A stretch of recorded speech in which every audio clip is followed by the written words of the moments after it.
ચલો આપણી વાર્તાનું નામ શું હતું? બીકણ સસલું. એક જંગલમાં બીકણ સસલું રહેતું હતું. સસલું ખૂબ જ ડરપોક હતું. એ સસલું કેવું હતું? ડરપોક. એકવાર સસલું પીપળા નીચે આરામ કરતું હતું. એટલામાં પવનથી ઝાડના થોડા પાંદડા સસલા ઉપર પડ્યા. સસલું તો ચમકીને ભાગ્યું. દોડતા દોડતા બોલતું જાય, ભાગો રે ભાગો, આગ પડ્યું રે આગ પડ્યું.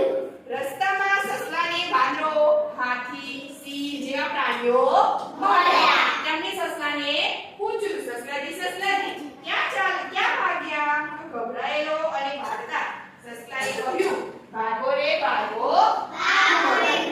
સસલાની વાત સાંભળી હાથી, વાંદરો, સિંહ, વાઘ, રીંછ, વરુ, ચિત્તો આ બધા જ પ્રાણીઓ ડરીને ભાગવા લાગ્યા. તો એટલામાં તેમને શિયાળની સામું મળ્યું. તો વચ્ચે રસ્તામાં કોણ સામું મળ્યું? શિયાળ.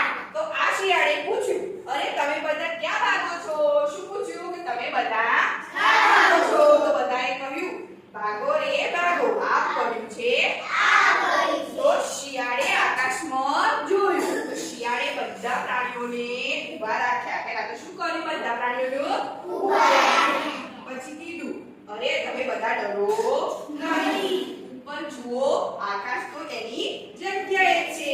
ઉપર જુઓ, આકાશ તો એની જગ્યાએ છે. બધા પ્રાણીઓને હસી પડ્યા. શું કરવા લાગ્યા? હસવા લાગ્યા. તો પેલા બીકણ સસલાને આપણે બીવડાવી દીધા. પેલા બીકણ સસલાએ તો આપણા બધાને પણ બીવડાવી દીધા. સસલું તો બીકને મારે બખોલમાં જઈને સંતાઈ ગયું. શું કર્યું? બીકના મારે બખોલમાં બેસીને સંતાઈ ગયું. પછી બધા પ્રાણીઓ પણ હસતા હસતા પોતાના રસ્તે ચાલ્યા ગયા. આ નીચે પ્રાણીઓ બીવડાવી દીધા. કે હું વાસ્તવમાં હોય ને આમ કદી પડે નીચે, આમ પડે